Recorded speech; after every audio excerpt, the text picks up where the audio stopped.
प्यारे बच्चों, जैसा कि पिछले वीडियो में हम लोगों ने परावर्तन पर चर्चा की थी। अब हम बढ़ते हैं अगले कॉन्सेप्ट की ओर। तो आज का हमारा टॉपिक है गोलीय दर्पण।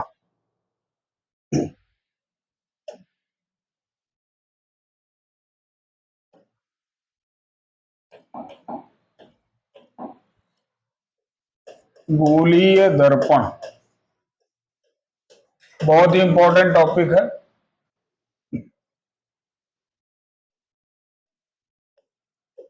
इंग्लिश में जिसको हम बोलते हैं स्फेरिकल मिरर।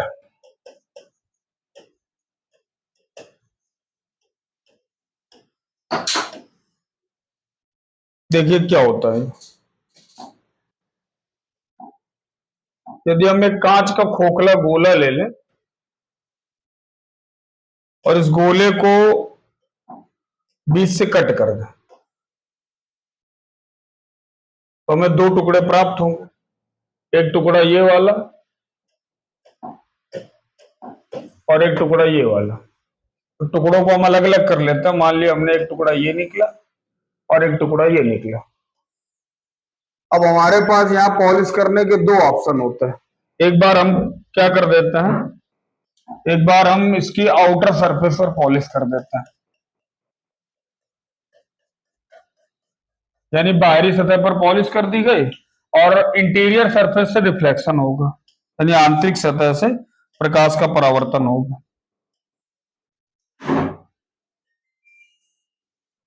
प्रकाश की किरण आएगी और टकरा करके लौट जाएगी। दूसरी कोई किरण आई, टकराई और ये भी लौट गई। दूसरा ऑप्शन इधर देखिएगा, ये जो दूसरा टुकड़ा हमें मिला था इसमें हम क्या करते हैं, उस वाले का जस्ट अपोजिट इंटीरियर सरफेस पे पॉलिश कर देता है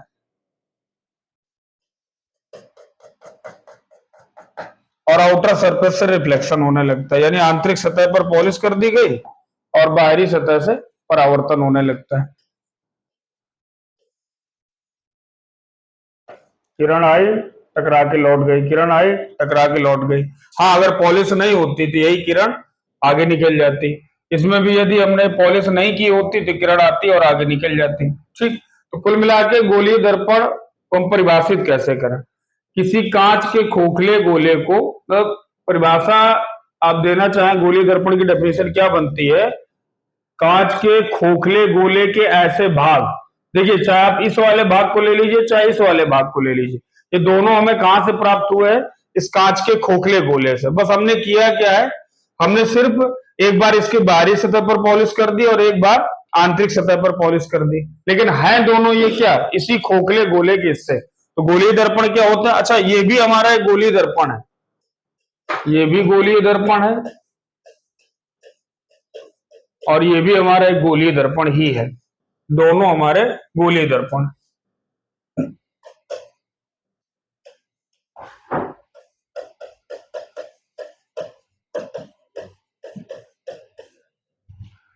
तो गोलीय दर्पण की डेफिनेशन क्या बनती है समझिएगा, किसी कांच के खोखले गोले के ऐसे भाग, चाहे आप ये वाला ले लीजिए चाहे वो वाला ले लीजिए, कांच के किसी खोखले गोले के ऐसे भाग जिनके किसी एक पृष्ठ पर पॉलिश कर दी जाए, चाहे बाहरी पृष्ठ पर चाहे आंतरिक पृष्ठ पर।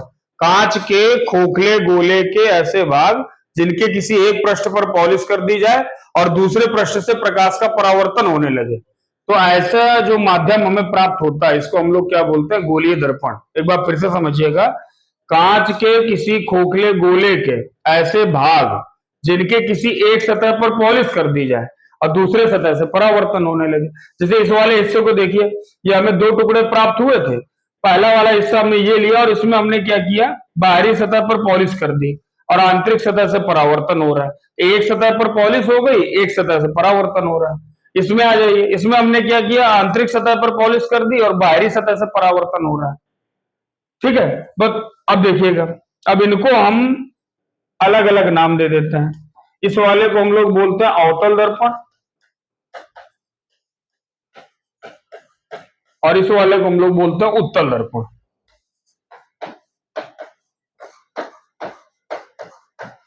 ये हमें गोलीय दर्पण दो प्रकार के प्राप्त हो जाते हैं। ये भी हमारा गोलीय दर्पण है, ये भी हमारा गोलीय दर्पण है। दोनों में अंतर क्या है, इसमें गौर करिएगा, इसमें क्या है, बाहरी सतह पर पॉलिश है, बाहरी सतह पर पॉलिश है, और परावर्तन कहां से हो रहा है? आंतरिक सतह से, आंतरिक सतह से परावर्तन।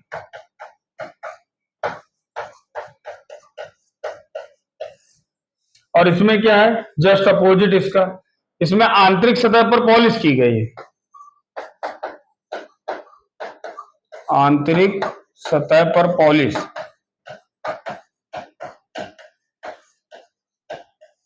और बाहरी सतह से क्या हो रहा है? परावर्तन हो रहा है।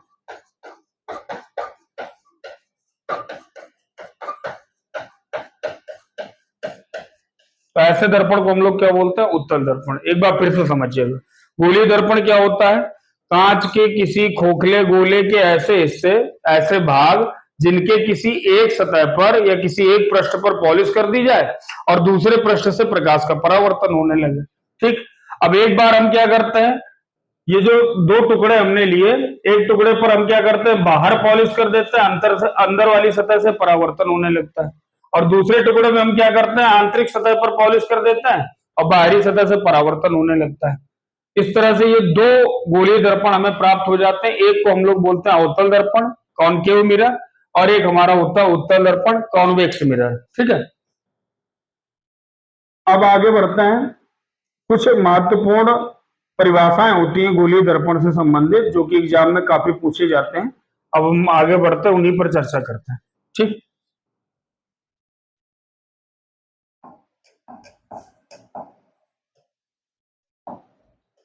गोलीय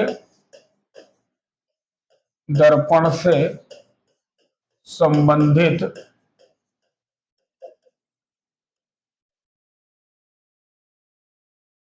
परिभाषाएं।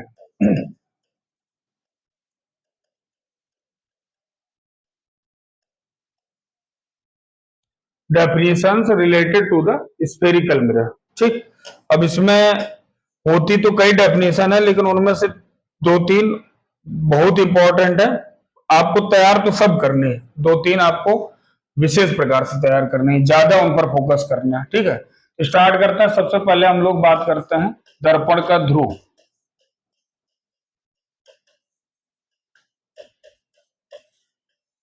पोल ऑफ मिरर,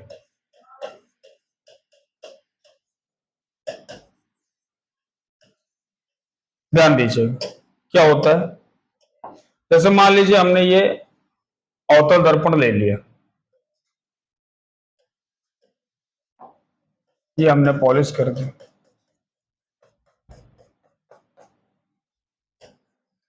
इसके पहले की एक डेफिनेशन और बनती है, लेकिन वो उतनी जरूरी नहीं होती, इसलिए हम खाली उसको जिक्र करके बस उसको छोड़े दे रहे हैं। देखिए, पहली डेफिनेशन वैसे बनती है परावर्तक तल, रिफ्लेक्टिंग सरफेस। अच्छा, गौर करिएगा, यहां से लेकर के यहां तक ये जो पूरा हिस्सा है, उसको मैं थोड़ा दिखा दूं आप लोगों को। तो पूरा यहां से लेकर के यहां तक का ये जो हिस्सा है, इस पूरे हिस्से में कहीं पर भी कोई प्रकाश की किरण पड़ेगी तो टकरा करके लौट जाएगी। इस पूरी सतह को हम लोग बोलेंगे, या पूरे तल को हम लोग क्या बोलेंगे? परावर्तक तल। ठीक है, यहां से लेकर यहां तक ये जो पूरा आप देख रहे हो, जितने हिस्से में हमने पॉलिश कर रखी है, इस पूरे हिस्से में कहीं पर भी कोई प्रकाश की किरण आएगी तो टकरा करके लौट जाएगी। ये पूरा हिस्सा आपका कहलाएगा परावर्तक तल। ठीक, अब हमें डिफाइन करना है दर्पण का ध्रुव। ध्यान दीजिए क्या होता है। ये जो हमने परावर्तक तल लिया है, इस परावर्तक तल का ठीक बीचों बीच का बिंदु, जैसे पूरा यहां से लेकर यहां तक ये परावर्तक तल है, इस परावर्तक तल का एकदम मिड पॉइंट, बीच का बिंदु, ये आपका कहलाता है पोल ऑफ मिरर, पोल। ठीक है, और इसको हम लोग शॉर्ट में पी से डिनोट करते हैं। तो डेफिनेशन क्या बनेगी, एक बार फिर समझिए। ये क्या है? कौन सा दर्पण लिया था हमने? अवतल दर्पण। चाहे अवतल में हम ले लें चाहे उत्तल में ले लें, डेफिनेशन सेम ही रहती है। अच्छा, अवतल दर्पण भी एक प्रकार का गोलीय दर्पण है, उत्तल दर्पण है वो भी एक प्रकार का गोलीय दर्पण है। देखिए क्या डेफिनेशन बनेगी, गोलीय दर्पण के, अवतल दर्पण मतलब गोलीय दर्पण, गोलीय दर्पण के परावर्तक तल का, गोलीय दर्पण के परावर्तक तल का जो मध्य बिंदु होता है उसको हम लोग क्या बोलते हैं? पोल ऑफ मिरर, दर्पण का ध्रुव। ठीक है, गोलीय दर्पण के परावर्तक तल का मध्य बिंदु क्या कहलाता है? दर्पण का ध्रुव। और इसे हम लोग P से डिनोट करते हैं। क्लियर? आगे बढ़ते हैं। सेकेंड नंबर पे हमारी डेफिनेशन आ जाती है सेंटर ऑफ कर्वेचर।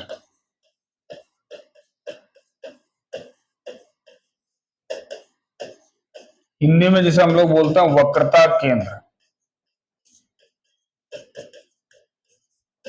समझिएगा क्या होता है।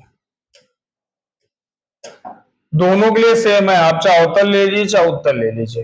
अच्छा, दर्पणों में अवतल ज्यादा महत्वपूर्ण होता है, इसी से ज्यादा क्वेश्चन बनता है। तो डेफिनेशन हम सारी अवतल के हिसाब से देख रहे हैं। ये हमने ले लिया अवतल दर्पण।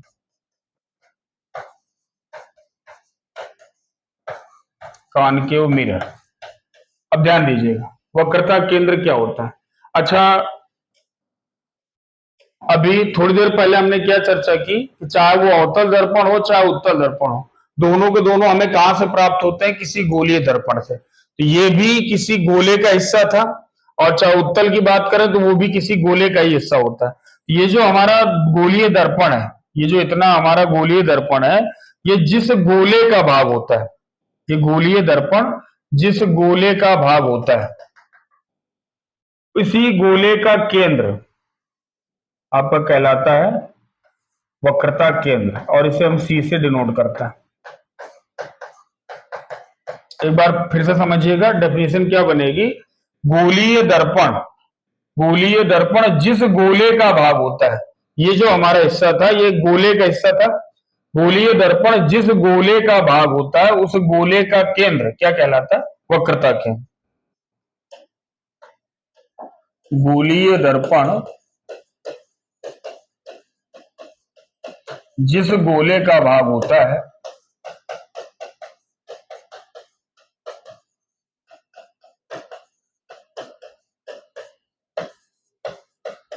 उसका केंद्र वक्रता केंद्र कहलाता है।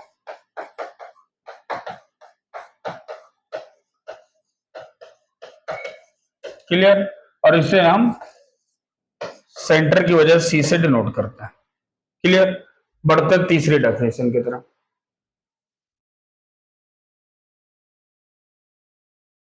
तीसरे नंबर पे हमारा आ जाता है रेडियस ऑफ कर्वेचर।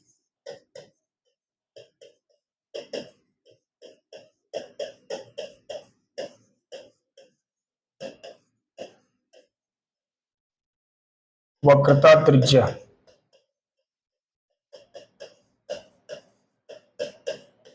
इसकी बेटा दो डेफिनेशन बनती हैं, जो आपको इजी लगे वो आप तैयार कर सकते हैं। पहले देखते हैं पहले डेफिनेशन। ठीक है, ध्यान दीजिएगा। थोड़ा सा मैथमेटिक्स में हम चर्चा करेंगे। जैसे कोई सर्किल होता है, सर्किल में उसके सेंटर से सरकमफ्रेंस तक की जो डिस्टेंस होती है उसको हम लोग क्या बोलते हैं? रेडियस। यानी किसी वृत्त में या गोले में केंद्र से लेकर के परिधि तक की दूरी क्या कहलाती है? त्रिज्या कहलाती है। इसी तरह हमने जैसे ले लिया अवतल दर्पण। ध्यान दीजिएगा,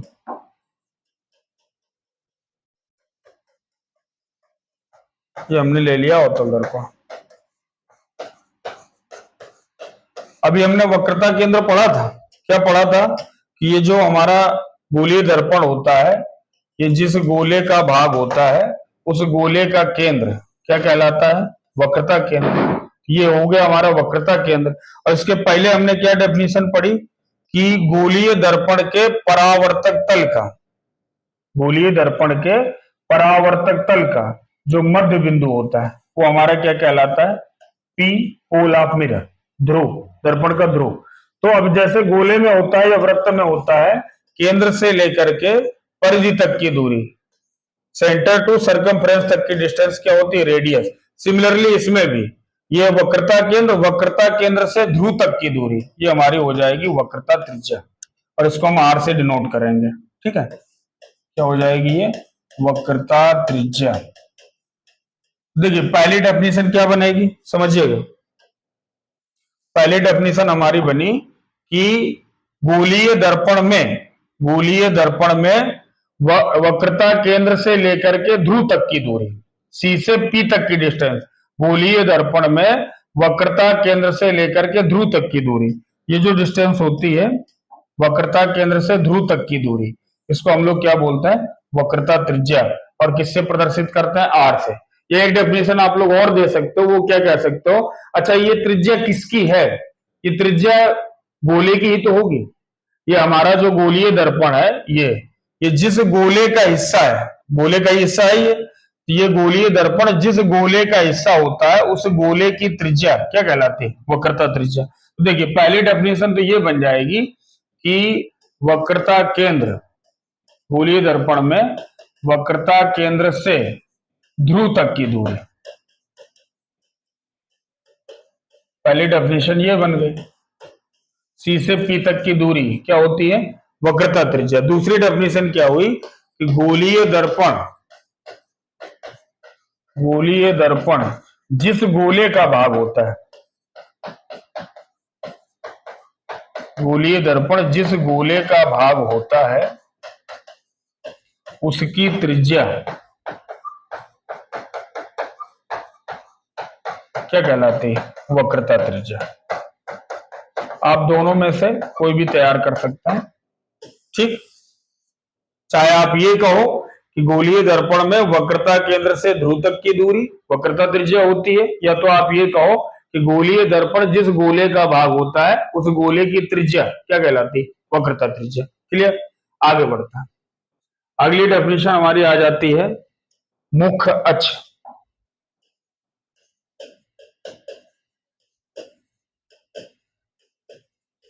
प्रिंसिपल एक्सिस।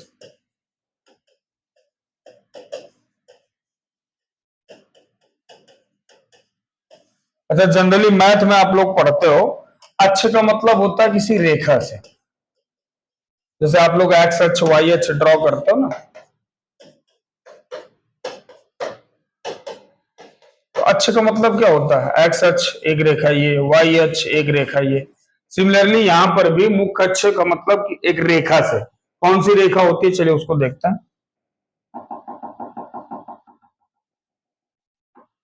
ध्यान दीजिए, तो अभी हमने क्या पढ़ा, हमने ले लिया एक अवतल दर्पण और ये हमने पॉलिश कर दी,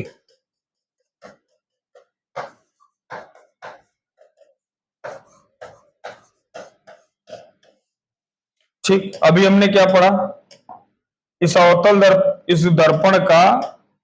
इस दर्पण के परावर्तक तल का जो मध्य बिंदु होता है ये हमारा होता है ध्रुव, पोल ऑफ मिरर, ठीक।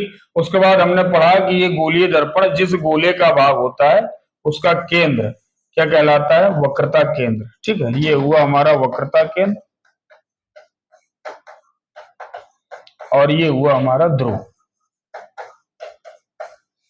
अब ध्यान दीजिएगा, मुख्य अक्ष हम किसको बोलते हैं, वो रेखा जो वक्रता केंद्र को ध्रुव से मिलाएगी, वक्रता केंद्र को ध्रुव से मिलाएगी, इस रेखा को हम लोग क्या बोलते हैं, मुख्य अक्ष। ये हमारी कहलाती है मुख्य अक्ष।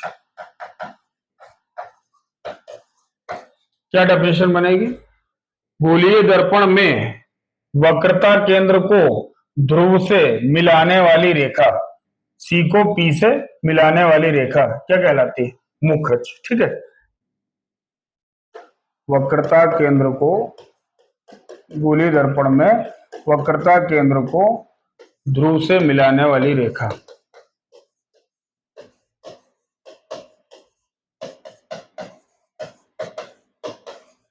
क्या कहलाती है, मुख्य अक्ष। क्लियर, आगे बढ़ते।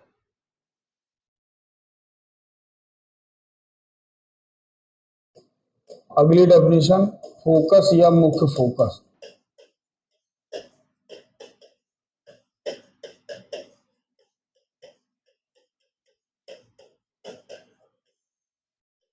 ये इंपॉर्टेंट है क्योंकि अगर गोलीय दर्पण से डेफिनेशन पूछनी हुई तो ज्यादा चांसेस होते हैं कि आपसे ये वाली डेफिनेशन पूछी जाए, ठीक है। ध्यान दीजिए क्या होता है ये हमने अवतल दर्पण लिया,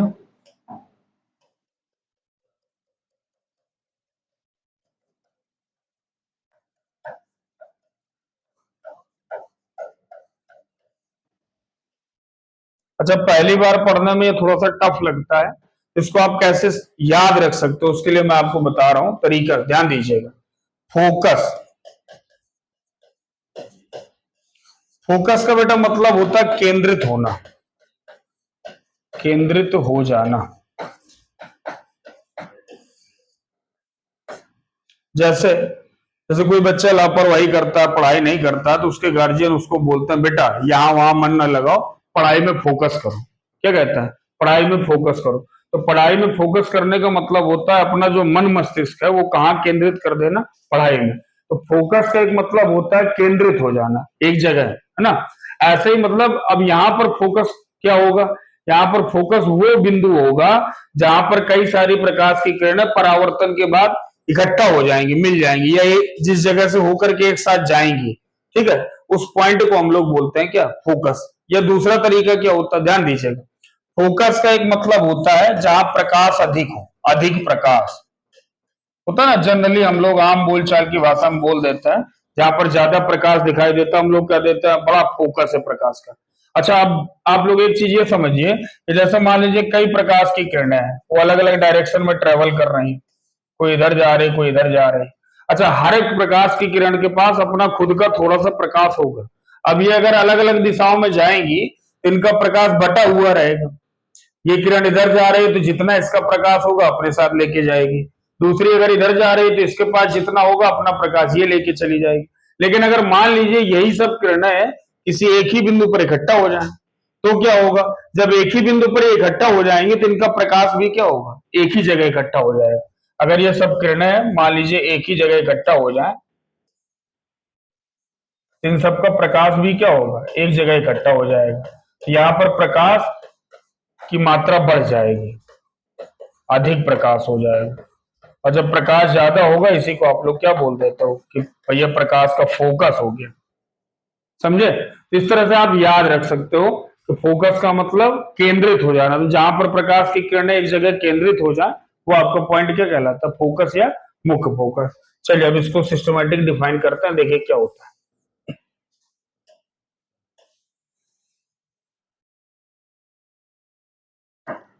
चलिए ध्यान दीजिएगा, अभी हमने क्या पढ़ा? इस परावर्तक तल का मध्य बिंदु क्या होता है? पोल, ध्रुव हो गया। और बीच में यहां हमारे पास सेंटर हो गया, वक्रता केंद्र। और इन दोनों को जो रेखा मिलाती है वो हमारी क्या कहलाती है? मुख्य अक्ष। ये हमने मुख्य अक्ष खींच ली। ठीक, अब ध्यान दीजिएगा। अब मान लेते हैं अनंत से प्रकाश की किरणें आ रही है। अच्छा आगे अभी आप पढ़ोगे प्रतिबिंब वगैरह बनाने में, प्रतिबिंब निर्माण जब आप पढ़ोगे, जब किसी अनंत स्रोत से प्रकाश की किरणें आती है तो वो समांतर आती है। ठीक है, तो मान लेते हैं कि अनंत से कहीं से प्रकाश की किरणें आ रही हैं जो कि मुख्य अक्ष के समांतर आ रही हैं। एक किरण ये आई मुख्य अक्ष के समांतर आएगी, यहाँ पॉलिश हो रखी है तो ये उस साइड नहीं जा पाएगी, परावर्तित होकर के फिर लौटेगी। तो मान लेते हैं ये आई और दर्पण से इसका परावर्तन हुआ, परावर्तन के बाद ये यहां से निकल गई, ये निकली। ठीक, उसके बाद मान लेते हैं कोई एक और प्रकाश की किरण मुख्य अक्ष के समांतर आई, नीचे से ले लेते हैं इसको, तो मुख्य अक्ष के समांतर आई, आई और दर्पण से टकराएगी तो इसका परावर्तन होगा। परावर्तन के बाद मान लेते हैं ये किरण भी इसी पॉइंट से होकर के जा रही है।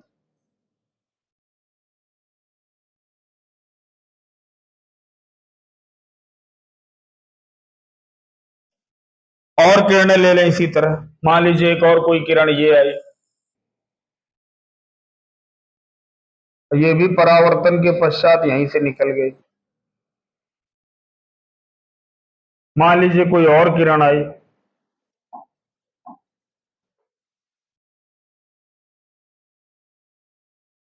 और ये भी परावर्तन के बाद यहीं से निकल गए।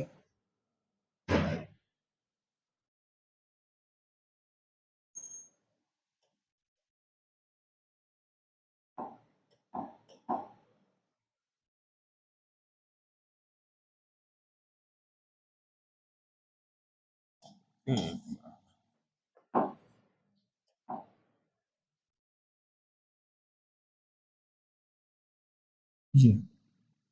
तो जिस पॉइंट पर ये सब के सब किरणें इकट्ठा हो रही हैं, जिस पॉइंट पर केंद्रित हो रही हैं, इसी पॉइंट को हम लोग क्या बोलते हैं?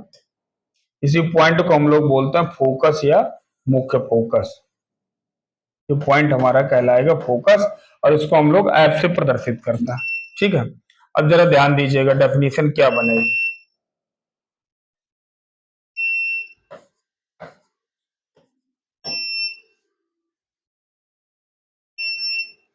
ये बीच में हमारे पास क्या था? मुख्य अक्ष। ध्यान दीजिए, मुख्य अक्ष के समांतर आने वाली प्रकाश की किरणें, जो मुख्य अक्ष है हमारा, मुख्य अक्ष के समांतर आने वाली प्रकाश की किरणें दर्पण से परावर्तन के पश्चात मुख्य अक्ष के जिस बिंदु पर मिलती हैं, ये बिंदु हमारा क्या कहलाता है? फोकस। एक बार फिर से समझिए, ये मुख्य अक्ष था, मुख्य अक्ष के समांतर ये जो किरणें आ रही है, मुख्य अक्ष के समांतर ये जो किरणें आ रही हैं, आई और उसके बाद इनका परावर्तन हुआ। परावर्तन के पश्चात ये जिस बिंदु पर मुख्य अक्ष के जिस बिंदु पर मिलती हैं या जिस बिंदु से होकर के जाती हैं, यही बिंदु हमारा क्या कहलाता है? फोकस या मुख्य फोकस। ठीक है, मैं एक मिनट आपके लिए क्लियर फिगर ड्रॉ कर दूं थोड़ा सा ये।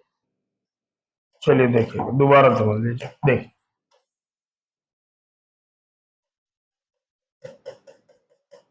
ये हमने लिया अवतल दर्पण,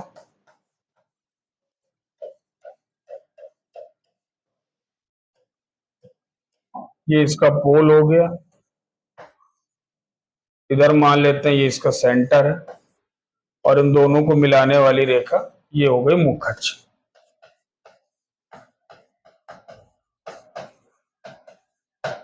अब मान लीजिए मुख्य अक्ष के समांतर कोई किरण आई, ये आई, मुख्य अक्ष के समांतर कोई किरण आई, दर्पण से टकराने के बाद परावर्तन हुआ और ये निकल गई, ये गई।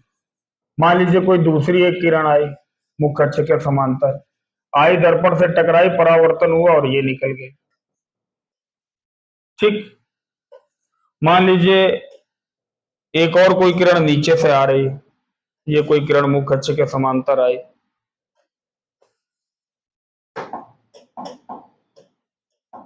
ये आई, मुख्य अक्ष के समांतर आई, दर्पण से टकराई, परावर्तन हुआ और यहीं से निकल गई। ये जो पॉइंट होगा, इसी पॉइंट को हम लोग बोलेंगे फोकस या मुख्य फोकस। क्लियर? एक बार फिर समझिए डेफिनेशन क्या बनती है। अच्छा, ये जो पॉइंट हमें प्राप्त हुआ वो कहाँ स्थित है? मुख्य अक्ष पर ही स्थित। ठीक है, ध्यान दीजिएगा डेफिनेशन क्या बनेगी?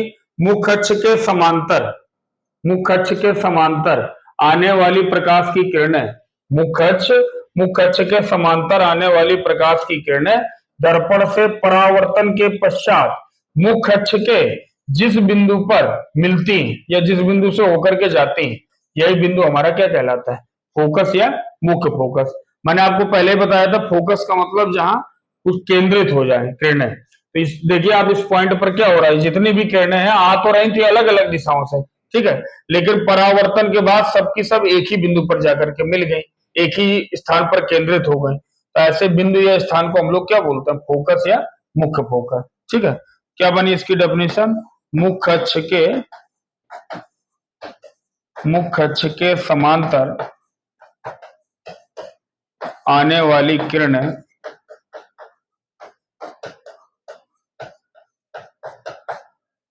दर्पण से परावर्तन के पश्चात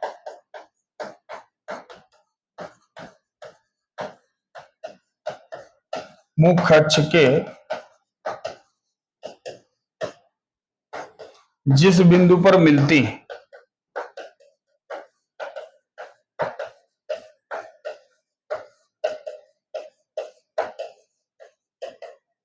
उस बिंदु को हम लोग क्या बोलते हैं? फोकस या मुख्य फोकस। ठीक है, चलिए आगे बढ़ते हैं। अगली डेफिनेशन, फोकस दूरी,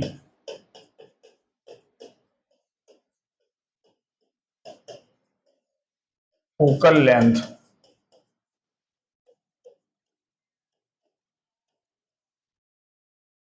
आप इसको इसके नाम से ही तैयार रख सकते हो, फोकस दूरी यानी फोकस तक की दूरी।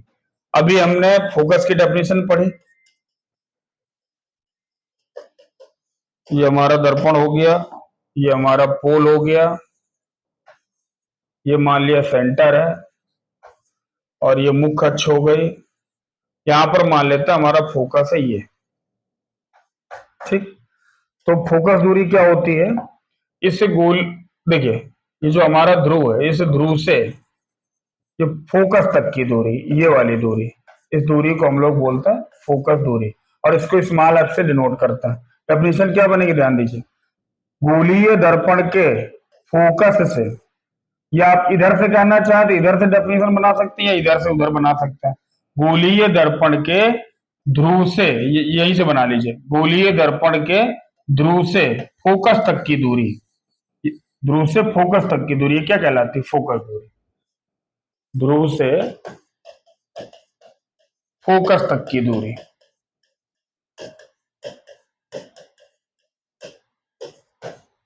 इसी को हम लोग क्या बोलते हैं, फोकस दूरी। और ध्यान दीजिएगा, फोकस को हम लोग कैपिटल एफ से डिनोट करते हैं, जबकि फोकस दूरी को हम लोग स्मॉल एफ से डिनोट करते हैं, ठीक है। और ये जो फोकस दूरी होती है, आगे अभी हमें रिलेशन पढ़ना है, थोड़ा सा मैं यहीं पर चर्चा कर दूं। ये जो फोकस दूरी होती है, ये वक्रता त्रिज्या की आधी होती है, इन दोनों में संबंध होता है, f is equal to r by two. ये फोकस दूरी वक्रता त्रिज्या की आधी होती है, या आप उल्टा कहना चाहो तो वक्रता त्रिज्या फोकस दूरी की दोगुनी होती है, ठीक है। अब देखिए, ध्रुव से फोकस तक की दूरी, ये फोकस दूरी हो गई। और अभी हमने क्या पढ़ा था थोड़ी देर पहले, कि ध्रुव से सेंटर तक की दूरी, ये हमारी क्या होती है, वक्रता त्रिज्या। ध्रुव से सी तक की दूरी, ये होती है हमारी वक्रता त्रिज्या, और ध्रुव से फोकस तक की दूरी हो गई फोकस दूरी। ये जो फोकस दूरी होती है, ये वक्रता त्रिज्या की आधी होती है, ये इन दोनों का रिलेशन होता है।